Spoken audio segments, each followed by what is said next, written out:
हम इस बार आज़ादी की 75वीं सालगिरह मना रहे हैं। आपने अपने दोस्तों के सोशल मीडिया प्रोफाइल पर तो देखा ही होगा, हर तरफ तिरंगा ही तिरंगा है, चाहे फेसबुक हो, चाहे व्हाट्सएप हो या इंस्टाग्राम। लेकिन क्या उन लोगों को इसके बारे में पता है कि आखिर इस झंडे के पीछे की सच्चाई क्या है? किसी भी देश का झंडा उसकी स्वतंत्रता को शो करता है और हर देश का अपना एक झंडा होता है। वैसे ही हमारा झंडा भी है तिरंगा। इसे इंग्लिश में ट्राई कलर कहते हैं। भारत को आज़ाद हुए 75 साल हो चुके हैं, लेकिन इस तिरंगे की कहानी 100 साल से भी पुरानी है। कभी आपके मन में आया कि यह झंडा किसने बनाया होगा और कब बनाया होगा? आइए जानते हैं इसके पीछे की पूरी कहानी। अमेजिंग फैक्ट्स और हमेशा कुछ नया सीखने के लिए सब्सक्राइब करें द रैंडम नॉलेज को। साल 1906 और भारत में पहली बार झंडा फहराया गया। उस समय पर ब्रिटिशर्स का राज था और झंडा कुछ इस तरह का दिखता था, जो कि आज के तिरंगे से बिल्कुल मेल नहीं खाता है। उसके बाद एक साल में ही फिर दूसरा झंडा बनाया गया और वह झंडा कुछ इस तरह का दिखता था।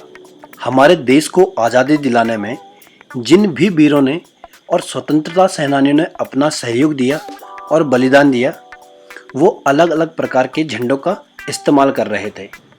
यह देखते हुए पिंगली वेंकैया, जो कि एक भाषाविद थे, एक लेक्चरर थे, भूवैज्ञानिक थे और एक स्वतंत्रता सेनानी थे, उनके मन में यह आया कि हमारे देश का भी एक झंडा होना चाहिए, जिसकी एक अलग पहचान होनी चाहिए। उन्होंने 1916 में एक बुक पब्लिश की, जिसमें उन्होंने 30 डिजाइन दिए कि हमारे देश का झंडा किस प्रकार का हो सकता है। वह एक डिजाइनर भी थे। इसी बीच 1917 में एक बार फिर से झंडा बदला गया और इस बार झंडा कुछ अलग ही तरह का था, जिसे कि आप देख सकते हो। इसमें ब्रिटिशर्स की साफ साफ झलक दिखती थी। अब लोगों के बीच ज़्यादा आक्रोश उठ चुका था, क्योंकि भारत को दर्शाने वाले प्रतीक में ही ब्रिटिशर्स ने अपनी मुहर लगा दी थी। अब सबके मन में यह ज़्यादा चुभने लगा था कि यह ब्रिटिशर्स का भी झंडा है। पिंगली वेंकैया अब गांधी जी के पास गए कि हमारा एक स्वतंत्र झंडा होना चाहिए। वे गांधी विचारधारा के थे और गांधी जी से बहुत प्रभावित थे। जब पिंगली वेंकैया इस झंडे के आइडिया को लेकर महात्मा गांधी के पास गए, तो इस विषय पर कांग्रेस ने मीटिंग की और 1918-1921 के बीच इस पर डिसीजन लिया गया और फाइनली 1921 की एक मीटिंग में विजयवाड़ा में महात्मा गांधी ने इस झंडे को अप्रूवल दे दिया और पहली बार इसे 13 अप्रैल 1923 को फहराया गया। लेकिन यह आज का तिरंगा नहीं है। 1921 में जब पिंगली वेंकैया गांधी जी के पास गए, तो उन्होंने जो झंडा गांधी जी को दिखाया, उसमें 2 रंग थे, लाल और हरा, और बीच में चरखा बना हुआ था, जिसमें कि लाल रंग हिंदुओं का और हरा रंग मुसलमानों का था। चरखा स्वराज को दर्शाता था और यह झंडा दर्शाता था कि हम एक हैं। लेकिन गांधी जी ने जब यह झंडा देखा, तो उन्होंने इसमें कुछ सुधार के सजेशंस दिए और उन्होंने कहा कि इसमें एक सफ़ेद रंग जोड़ा जाए। उसके बाद जब फाइनल झंडा बना, तो वह कुछ इस प्रकार का दिखता था। ऊपर से वाइट, फिर बीच में ग्रीन और नीचे से रेड कलर, बीच में चरखा जो स्वराज को दर्शाता था। और यही झंडा 13 अप्रैल 1923 को नागपुर के एक इवेंट में फहराया गया। उसके बाद फिर 1931 को इसी झंडे में संशोधन किया गया और कांग्रेस की कमेटी ने यह सुझाव दिया कि लाल कलर को केसरिया किया जाए और इसके रंगों में फेरबदल किया जाए, यानी कि सबसे ऊपर केसरिया कलर, फिर बीच में सफेद रंग और नीचे से हरा रंग किया जाए। बीच में सफेद कलर के ऊपर चरखे को बनाया जाए, जो कि पहले हरे रंग के ऊपर था। इसमें फिर बदलाव किया गया और यह अप्रूव भी हो गया। उसके बाद 1947 तक यही झंडा चला। गवर्नर जनरल लुईस माउंटबेटन ने 1947 में एक झंडा दिया, जिसका समर्थन गांधी जी ने किया कि यह ब्रिटिशर्स का प्रतीक रहना चाहिए, और उस समय पर पंडित जवाहरलाल नेहरू ने इस झंडे को नकार दिया। वह झंडा कुछ इस तरह का दिखता था, जिसमें कि यूनियन जैक भी बना हुआ था। 22 जुलाई 1947 आज़ादी से ठीक 24 दिन पहले संविधान सभा में एक प्रस्ताव पारित होता है जिसमें कि झंडे में किए गए बदलाव दिखाए जाते हैं और स्वराज का प्रतीक जो कि चरखा था उसे हटाया गया और उसकी जगह 24 तिल्लियों वाला अशोक चक्र लगाया गया।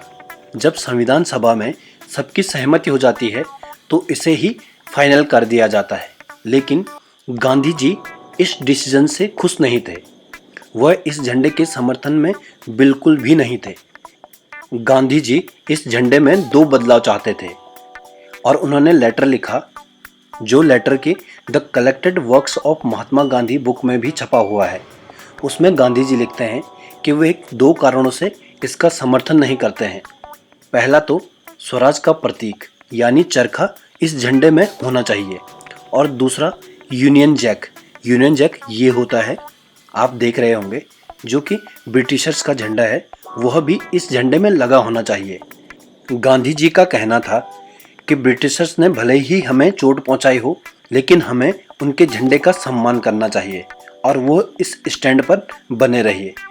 नेहरू जी ने गांधी जी को सपोर्ट नहीं किया और हमारे तिरंगे को स्वीकार किया। यह थी तिरंगा की शुरुआत, लेकिन इसके बाद भी तिरंगे के साथ बहुत सारे नियम जुड़े रहे। जैसे कि आपने अमेरिका का झंडा देखा होगा, जिसे कि आपने जूतों पर देखा होगा, या लोगों ने निक्कर पहने रहते हैं, या फिर कोई इसकी टी शर्ट पहन के घूमता है। इस प्रकार का आप तिरंगे के साथ नहीं कर सकते हो। संविधान में 2002 में नेशनल फ्लैग कोड ऐड हुआ, जिसमें कि बहुत सारे नियम जुड़ गए। उनमें से कुछ नियम थे, झंडे को सिर्फ दिन में ही फहराया जाए, सूर्योदय के बाद और सूर्यास्त से पहले। आपको झंडे को सही से फहराना है, उसे आप उल्टा या गलत नहीं फहरा सकते। अगर आप किसी दूसरे देश के झंडे के साथ झंडा फहराते हो तो आपको अपने झंडे को लेफ्ट साइड में फहराना है। वहीं अगर आप किसी इंडोर इवेंट में, कहीं पर कोई हॉल में पार्टी है या कुछ भी है, वहां पर झंडा फहराते हो तो उसे लेफ्ट साइड में फहराना है, यानी भाषण देने वाले के राइट हैंड साइड पर झंडा होना चाहिए। लेकिन इस बार 2022 में नेशनल फ्लैग कोड में कुछ बदलाव किए गए, जैसे कि आप इंडोर या आउटडोर कहीं भी झंडा फहरा सकते हो। आप दिन हो या रात किसी भी समय पर झंडा फहरा सकते हो। इसमें किसी भी प्रकार की पाबंदी नहीं रखी गई है। अब मेरे मन में एक सवाल है जिसका जवाब आपको कमेंट में देना है कि तिरंगे को तिरंगा क्यों कहते हैं, जबकि इसमें 4 रंग है। पहला रंग केसरिया, दूसरा जो बीच में व्हाइट, तीसरा नीचे से ग्रीन और चौथा कलर नेवी ब्लू, जो बीच में ब्लू रंग का आपको अशोक चक्र दिखता है वो। लेकिन हम इसे फिर भी तिरंगा कहते हैं। इसका जवाब आप कमेंट बॉक्स में दीजिए और अपने दोस्तों के साथ शेयर कीजिए, क्योंकि उनको भी नहीं पता होगा कि आखिर झंडे की सच्चाई है क्या। लाइक करना मत भूलना और सब्सक्राइब करना बिल्कुल मत भूलना। Thanks for watching the random knowledge. धन्यवाद।